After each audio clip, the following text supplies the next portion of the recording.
What if the most epic conflict of all time isn't waged amidst armies or kingdoms, but within the uncharted realms of your own soul? The eternal dance of light and shadow, does it unfold in the heavens, or does it stir within us all? Now imagine this, you unburdened, walking a path of clarity where every step feels deliberate, every choice your own. But to claim this path, you must face an ancient adversary. Every culture has a name for it. Some call it Satan, others a trickster or a demon. But what if Satan isn't an enemy lurking in the shadows? What if it's closer, woven into the fabric of your thoughts? Think of the last time you hesitated when you knew you should act, the moment you traded effort for ease, conviction for comfort. That is where Satan lives, not in grand betrayals, but in the small, quiet surrenders. And it's clever. It doesn't want to destroy you outright. No, its aim is subtler. It wants you to settle for less than your potential, for a life of mediocrity, not mastery. So here's the question, why? Why does this force exist? Is it malice, a cosmic trick designed to break you? Or is it something more profound, a challenge meant to sharpen you, to define you? Not to defeat you, but to strengthen your resolve. This is the journey we're about to take, to uncover what this force truly wants from you. To truly understand this ancient struggle, we must start with a fundamental question. What is Satan, really? Across time and culture, this name has carried many meanings. For some, Satan is a being, a rebel, a force lurking in the darkness, waiting to lead us astray. For others, Satan is a metaphor, a representation of the darker forces within us: pride, greed, fear. The impulses that drive us away from what we know is right. But no matter how you define it, the essence remains the same. It's not unique to one person, one faith, or one story. It's universal. It lives within us all. The ancients understood this. In their stories, Satan wasn't just a villain. He was a challenger, a mirror to humanity's greatest weaknesses and greatest strengths. So, what does this force want? The answer is as simple as it is profound: distraction.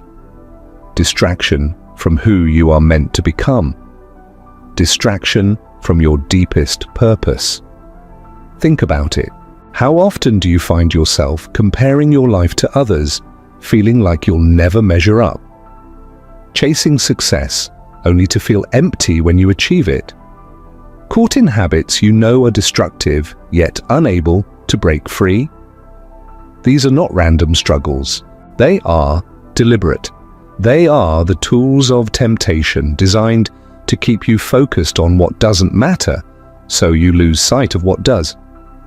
Distraction is Satan's greatest weapon. Why? Because it works. It works when it keeps you comparing instead of creating. It works when it convinces you to chase someone else's version of success instead of defining your own. And it works when it traps you in cycles of regret and inaction, making you believe change is impossible. But here's the thing about distraction: it doesn't last. Eventually the noise fades, and when it does, you're left with a choice. Will you continue to chase what doesn't matter? Or will you reclaim your focus and take a step toward your true purpose? Purpose is your guide, your true north. Satan doesn't always shout. It whispers. He doesn't charge at you with grand gestures. Instead, he waits, patient, subtle. And when he strikes, he uses tools as timeless as they are effective. Let's break them down. The tools of Satan are not new. They've been perfected over centuries, designed to strike at the heart of what makes us human: our focus, our confidence, and our connection to one another. The first tool, overstimulation. We live in a world of constant noise. Notifications, ads, headlines, the endless buzz of information demanding your attention. It keeps you so busy reacting, you forget to reflect. Think about the last time you had 5 minutes to yourself. Did you sit in silence, or did you reach for your phone, turn on a show, or check your email? Satan doesn't need to pull you off course with big distractions. It just needs to keep your mind too occupied to notice you've strayed. But overstimulation is only the beginning. The second tool of Satan is doubt. It's not loud, it's not obvious. It's the quiet voice that creeps in when you're most vulnerable. It corrodes your confidence, one thought at a time. You're not good enough. You'll never succeed. Why even bother? And here's the thing about doubt. It doesn't have to be true to be effective. All it needs is for you to believe it, for you to pause long enough to let it take root. Once it does, doubt doesn't just slow you down, it paralyzes you. It keeps you standing at the edge of your dreams, too afraid to take the next step. But let me tell you something. Doubt is a liar. It's a shadow with no substance. A story written by fear, not by truth. And when you recognize it for what it is, you begin to take back your power. Which brings us to the third tool, division. Satan thrives on separation. It feeds on broken relationships, fractured communities, and the chaos that comes when we stop seeing one another as human. When families are torn apart by grudges. When communities are divided by fear. When we let anger, envy, or distrust drive wedges between us, Satan wins. Why?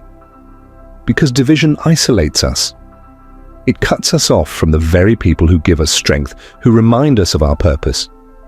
Alone, we're easier to mislead, easier to manipulate, easier to distract. But here's the truth. Connection is stronger than division. When we choose to listen instead of shout, to forgive instead of resent, we take a stand against the chaos. We remind temptation that we are not so easily broken. Overstimulation, doubt, division. These are the tools Satan uses to keep us distracted, divided, and discouraged. But knowing this is the first step. Because when you understand the game, you can change the rules. You can choose stillness over noise, reflection over reaction. You can silence doubt by taking small steps forward, even when you're afraid. You can heal division by reaching out, by choosing connection, even when it's difficult. Satan's tools may be timeless, but so are the answers: clarity, courage, connection. These are your shields, and when you use them, you remind Satan of a simple truth. It can only distract you if you let it. You hold the ability to resist, to refocus, and to reclaim your life. How do you do it? How do you push back against forces so subtle, yet so pervasive? The answer lies in small, deliberate actions. They may seem simple, but don't mistake simplicity for weakness, because it's these small steps that anchor us, strengthen us, and ultimately set us free. The first step, pause and reflect. Think about your day. How often do you step back and simply breathe? Not to solve a problem or plan your next move, but just to be. The world thrives on keeping you busy. There's always another task, another notification, another distraction vying for your attention. And when you're constantly reacting, you lose the ability to see clearly. But when you pause, even for just a moment, you create space. Space to think, space to breathe, space to ask yourself, what truly matters right now? It doesn't take much. It might be a moment of meditation, a walk in nature, or a single deep breath before you respond to the next demand. Reflection isn't about escaping your responsibilities. It's about stepping back just far enough to see the bigger picture. And once you have that clarity, you can take the next step.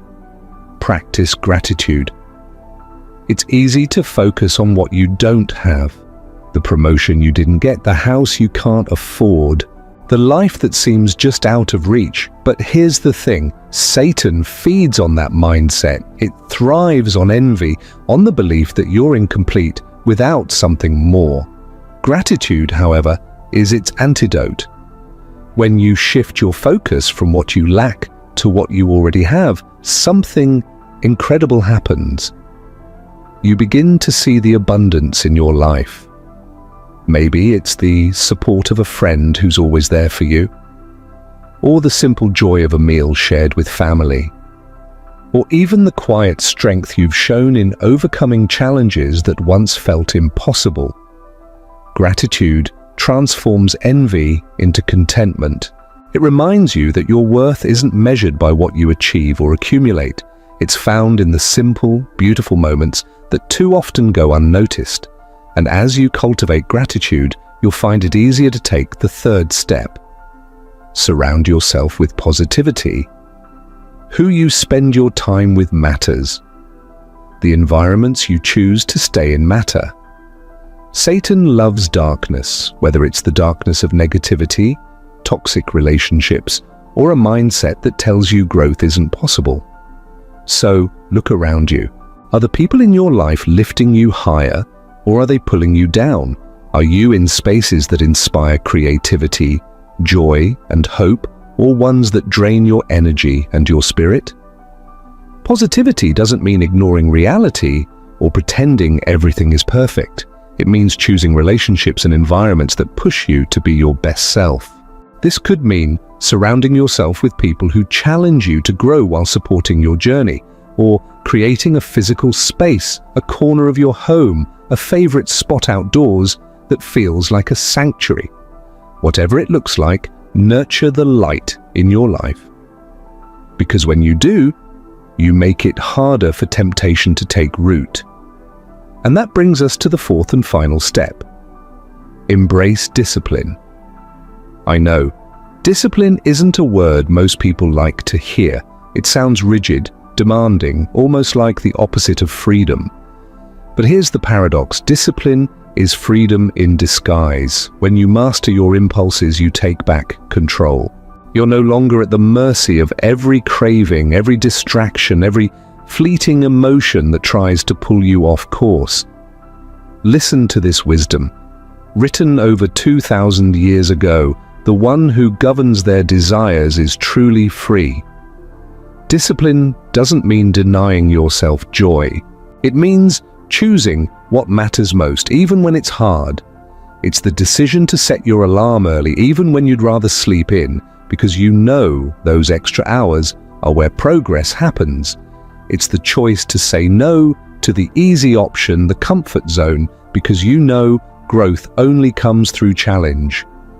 And it's the commitment to show up day after day, even when the results aren't immediate, because you trust that consistency will pay off in the end. Discipline isn't about perfection, it's about progress. And every small act of discipline strengthens your resolve, reminding temptation that it doesn't have the final say in your life. So, take a moment right now, reflect on what truly matters to you. Think about one small step you can take today to reclaim your focus, your confidence, and your connection to the world around you. The power to resist, to refocus, to reclaim your life, it's yours. Always has been, always will be.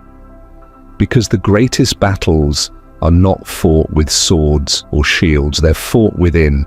The journey isn't about avoiding the shadows, it's about finding the courage to face them. And when you do, you'll discover that the light you're seeking isn't somewhere far away, it's been within you all along. If this message stirred something within you, if it reminded you of the strength and clarity that's already inside you, I encourage you to share it. Let's create a ripple of clarity in a world clouded by noise. You never know who might need to hear these words today. Someone feeling lost, unsure, or overwhelmed. Someone waiting for a reminder that they are not alone in this struggle, and that they too have the power to rise above. And as we close this chapter, I want to hear from you. Tell us in the comments, What helps you stay grounded? Is it a quiet moment with a cup of coffee before the day begins, a walk in nature, a conversation with someone who inspires you? We all have tools that keep us centered, that remind us of what truly matters. Sharing yours might inspire someone else to find theirs. Join us next time as we continue to explore growth, purpose, and the mysteries of life. Until then, bye.